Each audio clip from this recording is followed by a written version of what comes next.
Hello guys and welcome to my new video, and today we're going to talk about Texas, okay? One of the biggest states in America. I think it's the second biggest, to be honest, apart from Alaska, of course. And it's one of the most beautiful states as well in America, and it's one of the most Republican. At least in the last few years that was true, and the Democrats thought after 2020, when they were very, very close to a win in Texas, and also after 2018, after Ted Cruz won against Beto O'Rourke for only 2 points, they thought maybe Texas is moving in our direction, and maybe we're able to win Texas in the near future, like 10 years or even 5 years, or maybe 2024. Maybe they thought that, because that was a good rationale to think, to be honest. But something happened, okay? From 2016 to 2020, and from 2024 to 2020, from 2020 to 2024, it actually became even bigger. So we're gonna talk about 2012. This was the last year a non-Trump candidate ran for the White House, which is very, very funny because now we're 13 years since the last Trumpy. The non-Trumpy candidate ran for the White House. So this is actually impressive if you consider. So Mitt Romney did very well in the suburbs around Tarrant County. This is Fort Worth, around Denton, Collin. Look at this margins. I just want to compare 2020 and 2012 with 2020.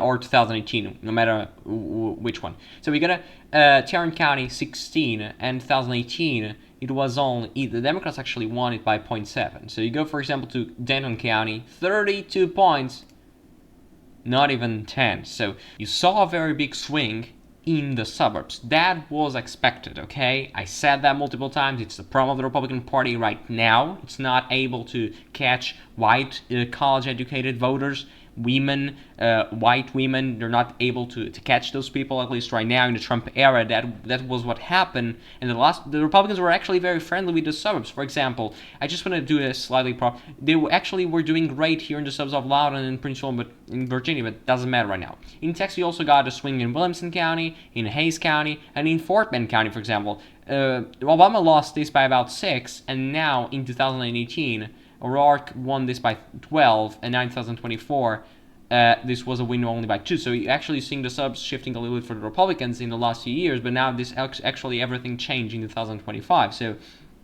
the point is, the suburbs changed a lot. That's one of the primary reasons why Texas became a lot more competitive. Okay, that's one of the reasons. But Beto O'Rourke was a very fantastic sensation, at least in 2018, because he did an amazing job. He went through all the 200 plus counties in Texas, and he campaigned in all of them, even those 80 plus Republican counties. You can argue something. Trump in 2016 got, for example, in this county, Moore County, 80-20, Moore County. Actually, Trump did worse, which is interesting to compare. But let's go to Lubbock, for example. This was 29 points, Lubbock. And here in Lubbock, I just want to find it, to be honest, if I can find it. The Lubbock, to be honest, where it is? It's here. That was 38 points, 29. So in the Republican counties, Beto O'Rourke did better in most of them. Okay, I just found that one, but 87-13. Actually, he did worse in many of these very small counties, but in the biggest ones like Lubbock and, for example, Potter County, 38. This was more than that. It was 42. So actually, he did better there. So in those Republican counties, because of his campaign that went through every county in Texas, he did slightly better. I mean, not 10 points, it's not slightly, but he did better in most of them. And he actually did better in Democratic areas. For example, Dallas, 33 points. This was not even 30 points in 2016, and this was not even 20 in 2012. So the Democratic areas of Dallas, of Houston, of Bexar County, of San Antonio, of course, Austin, and even El Paso, they did very well and went very Democratic in the last, when the time was passing. This became more Democratic. Houston, for example, is a very big county. If it was the state, I think it's the 27th biggest state in terms of population, if it were a state by itself. And this is a very important county. For example, here it has more than 5 million people. Of course, it doesn't have 5 million voters, but of course that doesn't matter here. Harris County, it voted for Obama slightly by only less than 1,000 votes. It voted for we can even go to Kamala, for example, to compare. You voted for Kamala by more than 80,000 votes, but I don't care about the votes, I care about the percentage. 6 points. 6 points to a point nothing in 2012. And in 2018, this was a win by 17. So in the biggest county of Texas, this was a win for Beto O'Rourke by more than 202,000 votes. And here, it was only about not even 1,000. So this part of the state, it was really trending. For example, Travis Obama got 60. I think O'Rourke got more than 75. Exactly, 74. So almost 75. And if you go, for example, to the very Latino population, because Beto O'Rourke was so popular in those areas, he did better in most of them. Webb County, for example, 71-28. Actually, he did worse here, which is another. And considering this county now, Trump won in 2024, so that's interesting. And for example, El Paso, that's 50 points. Obama got only 30. 32 to 50. That's a huge improvement in one of the biggest counties of this area, because in contrast to many other candidates, Beto O'Rourke was from El Paso, I think. So he was very strong in this area. He did great, of course, in Dallas and many other areas, but he was very strong in this area. And the Democrats, and they were having a lot of pride, many of the Democrats in El Paso, because they were actually having a candidate that is not from Dallas or Fort Worth or Austin or Houston or San Antonio, because it was actually from El Paso, which is a very interesting thing about Beto O'Rourke as well. For example, Nueces County, 2 points, and here it was more than 3, so that's actually not a swing. And then we thought, maybe go to 2020, maybe this is the time, because Trump is not popular, we got a pandemic, maybe this is the time where Texas is going to flip. Guess what? Didn't happen, and Trump won it by a better margin, by 3x the margin.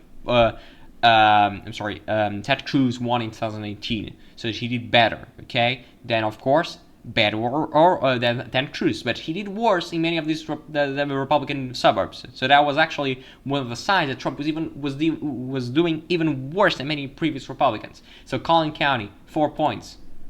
Not here, to be honest. Look at this. It was more than 4 for Ted Cruz. And here, at Denton County, that was 8, I'm sorry. Here it was around 8.2, so actually he did slightly 8.1 here and 8.2 there, so that's actually a slightly wonder performance in those two counties. Of course, he did better in Tarrant County, but just a very small margin, and in Fort Bend he did better in many other counties. But what was the interesting thing is that Trump did much better in the Latino population. For example, Zapata County, it's around 6 points. I just want to round it up 6 points. Zapata here, it was more than 20. It was almost 30. So from 30 to being a Republican county. So you saw that the Latino part of the Texas was actually shifting to the right. That's why Trump did much better than Ted Cruz. It was not because he's doing much better in the suburbs, because he didn't, but he did better in very, very Latino counties. For example, Hidalgo County is one of the biggest in this Rio Grande Valley. Biden won by 17. This was more than 38 to 17. That's 21 points shift in just 2 years.